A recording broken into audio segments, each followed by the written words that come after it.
자연수 n에 대해서 한 변의 길이가 이런 2차식인 정사각형의 넓이를 an. 이거 제곱하면 되겠죠. 한 변의 길이가 2n 플러스 1인 정사각형의 넓이를 bn이라고 하자. bn분의 an이 최소가 되는 n을 구하고 그때 그 값을 구해라. 여러분 여기서 an도 수열이고 bn도 수열이니까 bn분의 an 자체가 수열입니다. 이 수열이 최소가 되는 n을 구해라. 문제 똑같은 문제인지 알겠죠? 똑같습니다. 이런 식으로. 이게 기본 유형이죠. 그러니까 오늘 우리가 다루는 것에. 그러면은 이제 10을 써보면 an은 저 2차식을 제곱해서 n제곱 마이너스 12n 플러스 37 요걸 제곱한 것이고 bn이라는 것은 2n 플러스 1을 제곱한 것이니까 이제 bn분의 an이 이렇게 나오겠습니다. 우리는 뭘 찾아요? 이것이 최소가 되는 n을 구하려고 하는 겁니다. 물론 자연수 n을 구하려고 하는 겁니다. 그러면 이제 이대로 놓고 해도 되는데 제곱을 떼는 게 계산이 훨씬 편하겠죠.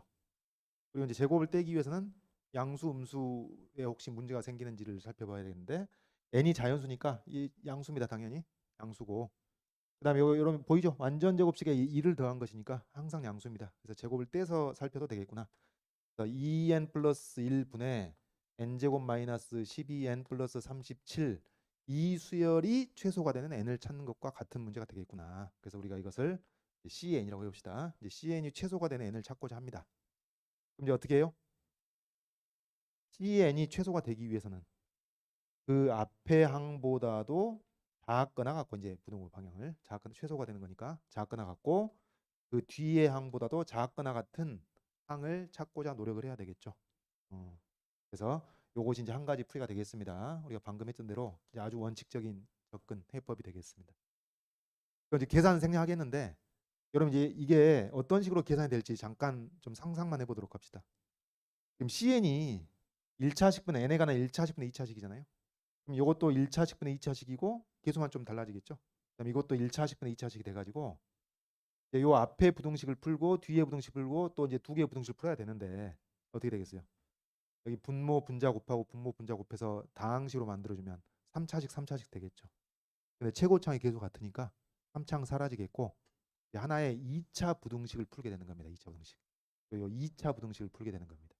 2차 부등식 두 개 풀어가지고 공통범위가 나오게 되면은 그 공통범위에 들어있는 자연수들이 이제 솔루션이 되겠죠. 혹은 솔루션이 될 가능성이 있겠죠.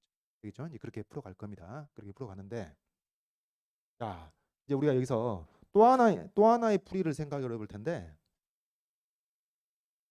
뭐냐면은 미분을 이용하는 겁니다. 미분하면 안 된다며. 안 되는데 수열을 미분하면 넌센스라 그랬는데 미분을 이용한다는 얘기는 또 무슨 얘기냐 이런 얘기예요. 무슨 얘기냐면은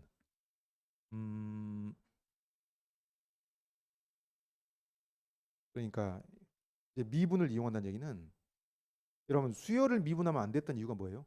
정의역이 자연수였기 때문입니다. 그러면은 정의역을 실수로 바꿔서 생각하면은 미분을 이용하는 것이 가능하다는 얘기예요. 그런 얘기는 아니고 이제 이게 이런 거죠. 일반적으로 얘기를 해보자면은 양의 실수 x에 대해서 함수 fx가 증가함수라는 거하고 자연수 n에 대해서 fn 여러분 n이 자연수면 fn은 수열이겠죠. 자연수 n에 대해서 fn이 증가 수열이라는 거하고 이 둘 사이의 논리적 관계가 무엇이냐. 이 둘 사이의 논리적 관계가 무엇이냐라는 질문은 왼쪽에 성립하면 오른쪽에 성립하느냐, 오른쪽에 성립하면 왼쪽에 성립하느냐 이제 이 질문을 두 가지 질문을 던지는 겁니다. 어떤가요? 왼쪽에 성립하면 오른쪽에 성립하죠. 여기 성립하는데 그 역은 성립하지 않습니다. 이유는 뭔가요? 함수, 그러니까 여러분 요 f하고 요 f하고 식은 똑같다는 얘기예요. 똑같은 f를 썼다는 얘기는. 근데 여기는 양의 실수 x가 들어가고 여기는 자연수 n이 들어가는 겁니다. 그러면은 함수 fx가 증가 함수면은 수열 fn은 여기에 이 위에다 1일 때, 2일 때, 3일 때 이렇게 점을 찍은 거거든요. 증가해야죠. 따라서 증가해야죠. 그러나 거꾸로 수열이 증가를 한다면은 함수는 그 사이사이에 어떤 일이 있을지 모를 일입니다. 그러니까 여기 성립하지 않는 것이죠. 바로 이제 요 성질을 이용하는 거예요. 그래서 어떤 수열이 증가한다는 것을 확인하고 싶을 때 동일한 식을 단 정의역을 양의 실수로 바꿔서 이게 증가함수임을 확인한다면 이 수열이 증가 수열이기에 충분한 겁니다. 푼한 거예요. 그래서 이제 이성질을 활용하는 겁니다. 그래서 여기서 이제 이 자연수 n을 양수 x로 바꾸는 거죠.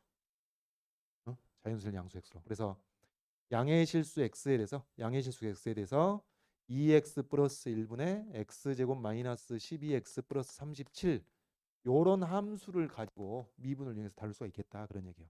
자, 그러니까 이런 거예요, 여러분. 아까 우리 첫 번째 원칙으로 수열을 미분하면 넌센스다라고 얘기를 했죠. 근데 이제 이렇게 경우에 따라서 미분을 이용할 수 있는데 미분을 하더라도 그냥 수열을 무식하게 미분 때리고 그러지 마시고, 그러면 교수님이 싫어합니다. 그러지 마시고 정의역을 실수로 바꿔서 혹은 양의 실수로 바꿔서 미분을 하더라도 하자 그런 얘기입니다. 그럼 이걸 이제 미분했을 때 계산 과정 생략하고요. 미분한 결과 뭐가 나오냐면 분모 제곱하겠죠. 2x 플러스 1에 제곱하고 그다음에 이제 이 몫의 미분법으로 해보면은 2가 나오고 x제곱 더하기 x 마이너스 43 이렇게 나옵니다. 도함수를 구한 결과가. 그러면은 뭐 하려고 미분했어요? 0이 되는 포인트 찾아가지고 그 전후의 부호 변동을 살피려고 한 것이니까 이 도함수가 0이 된다는 것은 이 분자가 0이 되는 x를 찾는 거와 똑같겠죠. 그럼 이제 근해 공식으로 구하겠고 그걸 구해 보면은 이렇게 나오게 됩니다. 구해 보면은 벌써 여러분 암산되죠? 2분의 마이너스 1 플러스 루트 173하고 2분의 마이너스 1 마이너스 루트 173이 이렇게 나오게 되는데 지금 우리는 양수범위만 생각하면 되는 거니까 양수범위에서는 이게 마이너스에서 플러스로 한 번 바뀌는 거죠. 그러니까 저 fx의 증감 패턴이 이제 요 값을 기준으로 해가지고 감소하다 증가하는 방식으로 이렇게 바뀐다는 얘기입니다. 근데 요 값이 얼마냐? 요 값이 6점 얼마예요? 얼마. 그럼 답이 뭐 아닌 뭐? 6 아니면 7이라는 얘기죠. 6일 때 여기 6일 때 최소가 되든지 7일 때 최소 되는지 이거는 직접 확인해 봐야 되겠습니다. 이걸 확인해 보시면은 F6하고 F7일 때 두 개를 비교를 해봐야 되는데 뭐 답까지 구할까요? 여기까지 왔으니 6을 집어넣어 보면은 분모는 13이 되고 그다음 여기 이제 완전 제곱식을 고려하면은 1 금방 나오죠. 3분의 1이 되겠고 x에 7을 넣으면은 분모는 15가 되겠고 그다음에 분자는 어떻게 돼요? x-6의 제곱 플러스 1이니까 2가 되겠습니다. 그래서 15분의 2보다는 13분의 1이 더 작구나. 이게 더 작기 때문에 n이 6일 때가 더 수열이 최소가 된다. 그 얘기입니다. n이 6일 때 최소가 된다. 되겠죠? 그리고 여러분 최소 값은 어떻게 나요? n이 6일 때 얘가 13분의 1인 것이니까 최소 값은 제곱을 해줘야죠. 169분의 1 그렇게 얘기를 해주셔야 되겠습니다. 이런 겁니다. 그래서 이 원칙적인 해법, 이 부등식을 정확히 구사해가지고 원칙적인 해법을 구사하든지 아니면 정의역을 실수로 바꿔가지고 미분을 이용하는 것도 가능하겠다. 수열의 최대치수 문제를 푸는데 그런 얘기고.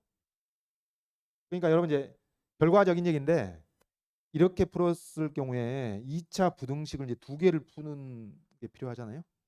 별 수 없이 두 개를 풀어야 되는데 여기서는 2차 방정식을 한 번만 풀어도 되는 장점이 있죠. 물론 이제 뭐 미분하고 도함수까지 구해봐야 되겠지만 그렇다는 얘기입니다.